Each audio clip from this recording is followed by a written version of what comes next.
యెషయా గ్రంథం 26వ అధ్యాయము 1వ వచనం. ఆ దినమున యూదా దేశములో జనులు ఈ కీర్తన పాడుదురు.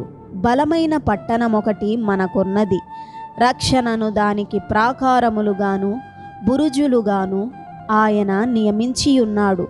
2వ వచనం. సత్యమునాచరించు నీతిగల జనము ప్రవేశించునట్లు ద్వారములను తీయుడి. 3వ వచనం.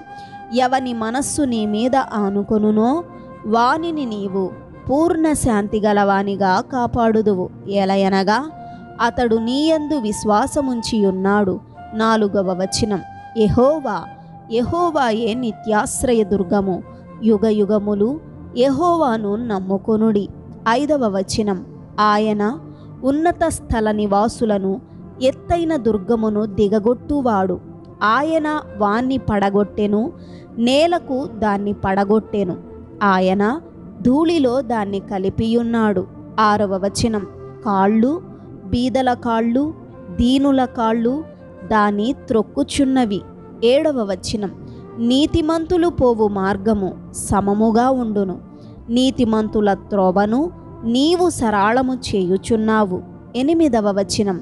యెహోవా, నీ తీర్పుల మార్గమున నీవు వచ్చుచున్నావని మేము నీ కొరకు కనిపెట్టుకొనుచున్నాము. మా ప్రాణము నీ నామమును నీ స్మరణను ఆశించుచున్నది. 9వ వచనం. రాత్రివేళ నా ప్రాణము నిన్ను ఆశించుచున్నది, నాలోనున్న ఆత్మ ఆసక్తితో నిన్ను ఆశ్రయించుచున్నది. నీ తీర్పులు లోకమునకు రాగా లోక నివాసులు నీతిని నేర్చుకొందురు. 10వ వచనం.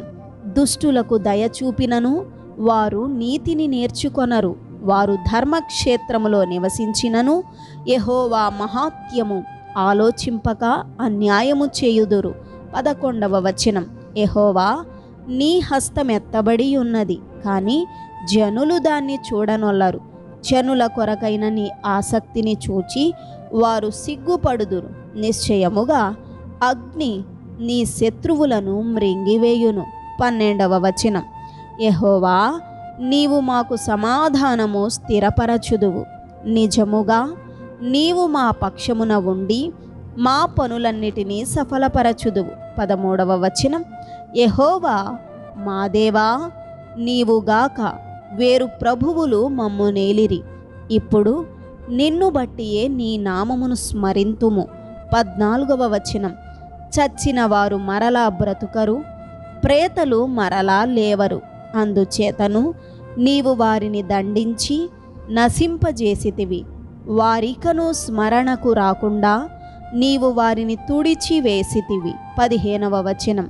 యెహోవా, నీవు జనమును వృద్ధి చేసితివి, జనమును వృద్ధి చేసితివి. దేశము యొక్క సరిహద్దులను విశాలపరచి నిన్ను నీవు మహిమపరచుకొంటివి. 16వ వచనం. యెహోవా, శ్రమలో వారు నిన్ను తలంచుకొనిరి, నీ శిక్ష వారి మీద పడినందున వారు విశేషముగా దీన ప్రార్థనలు చేసిరి. 17వ వచనం. యెహోవా, ప్రసూతి కాలము సమీపింపగా గర్భవతి వేదన పడి కలిగిన వేదనల చేత మొర్రపెట్టునట్లు మేము నీ సన్నిధిలో ఉన్నాము. 18వ వచనం. మేము గర్భము ధరించి వేదన పడితిమి, గాలిని కన్నట్టు ఉంటిమి, మేము లోకములో రక్షణ కలుగజేయకపోతిమి, లోకములో నివాసులు పుట్టలేదు. 19వ వచనం. మృతులైన నీ వారు బ్రతుకుదురు, నా వారి శవములు సజీవములగును. మంటిలో పడి ఉన్న వారలారా, మేల్కొని ఉత్సహించుడి. నీ మంచు ప్రకాశమానమైన మంచు భూమి తనలోని ప్రేతలను సజీవులనుగా చేయును. 20వ వచనం. నా జనమా, ఇదిగో వారి దోషమును బట్టి భూనివాసులను శిక్షించుటకు యెహోవా తన నివాసములో నుండి వెడలి వచ్చుచున్నాడు. భూమి తన మీద చంపబడిన వారిని ఇకను కప్పకుండా తాను త్రాగిన రక్తమును బయలుపరచును. 21వ వచనం. నీవు వెళ్ళి నీ అంతఃపురములలో ప్రవేశించుము, నీవు వెళ్ళి నీ తలుపులు వేసికొనుము, ఉగ్రత తీరిపోవు వరకు కొంచెము సేపు దాగియుండుము. ఆమెన్.